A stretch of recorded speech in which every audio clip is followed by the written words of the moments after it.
There's a huge update on Chris Tanev as he's traded to the Dallas Stars, and the Canucks do miss out on Chris Tanev. But there is other available options for the Canucks to get, and I will break that down later on in this video.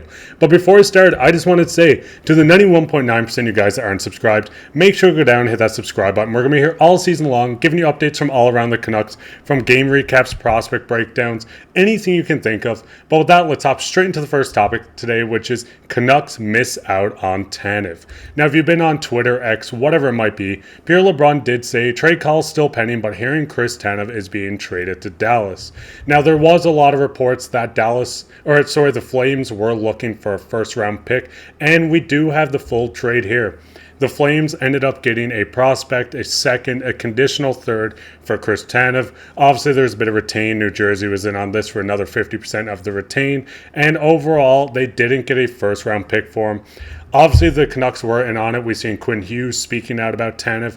We've seen Boeser speaking out, Elias Pettersson. All these players were talking, just saying how much they like Chris Tanev, how much they wanted him here, how much the city wanted him there, the fans wanted him, management wanted him.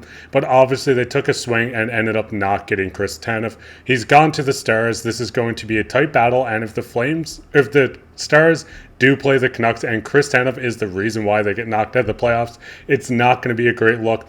But there are other available options, and obviously not getting Chris Tanev is not the best. Fans wanted him, as I said, players wanted him, but ultimately they couldn't find the deal. What's your guys' thoughts on this? Did you want Chris Tanev? Were you happy with moving maybe another prospect, a second and third, as you were hoping to get him as not really a rental? Were you hoping to get him as a rental, or do you not really care, as this is a guy that you could see the Canucks signing just this offseason when he becomes a UFA? But that does go into the second topic today of Canucks have other options. And the first option I wanted to talk about is Philadelphia Flyers Sean Walker. As you can see, his current cap hit is $2.6 million. He's a right-handed D, 5'11", 195 pounds. He's currently playing the second pairing for the Flyers on the first PK unit. And when you do look at his stats, this is the guy the Canucks should be interested in.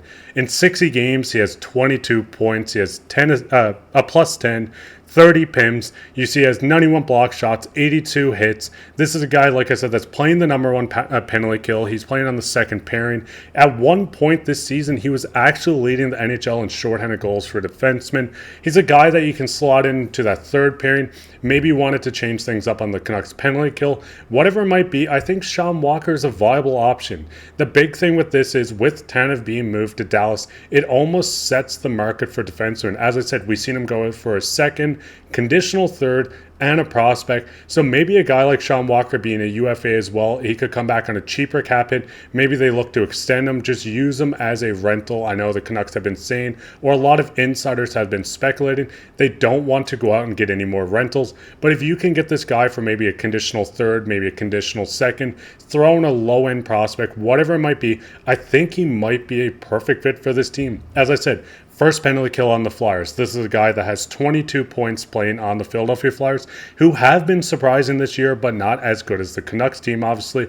I think he's a guy that could play with Carson Soucy. Maybe you put him on a line with Sidorov. Whatever it might be, I think he is a good fit, and I do think that the Canucks are going to be actively calling around. Like I said, I did a video yesterday about insiders just coming out and saying the Canucks are looking at every available option, from goalies, defensemen, forwards, top six guys, bottom six guys, specialists, whatever it might be. The Canucks are looking at every option. And the second guy here that is in trade talks is Alex Carrier. Alex Carrier is 5'11", right-handed defenseman, 174 pounds, currently playing for the Nashville Predators. Right now, he is on the third pairing, first penalty kill unit, and this guy is more of a stay-at-home defenseman. I mean, when you do look at his stats, this year with the Nashville Predators in 55 games, he has 17 points, that's 4 goals, 13 assists.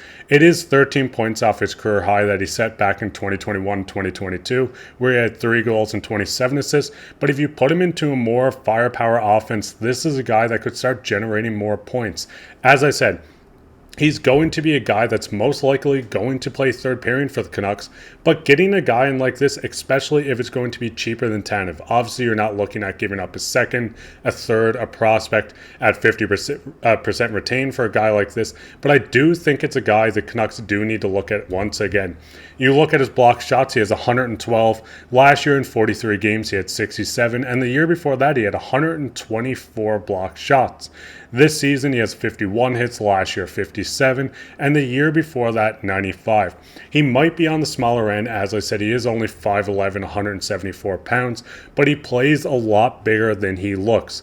This is a guy I definitely see the Canucks going out, making a call on. He's a former 4th round pick, 115th overall. He can lay the body. He can put up a few points for you.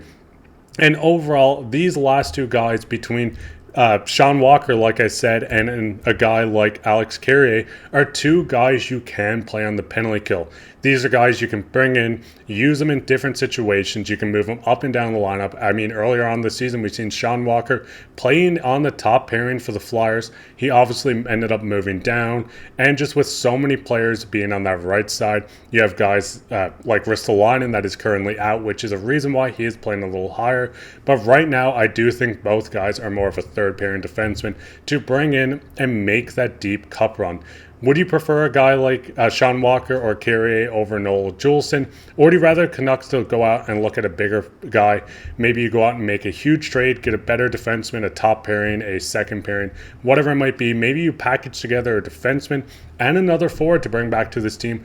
What's your guys' thoughts? Are you upset that Tanev is not on the Canucks? Are you happy that they didn't give up this much for him? Are you hoping that they go out and get him in free agency?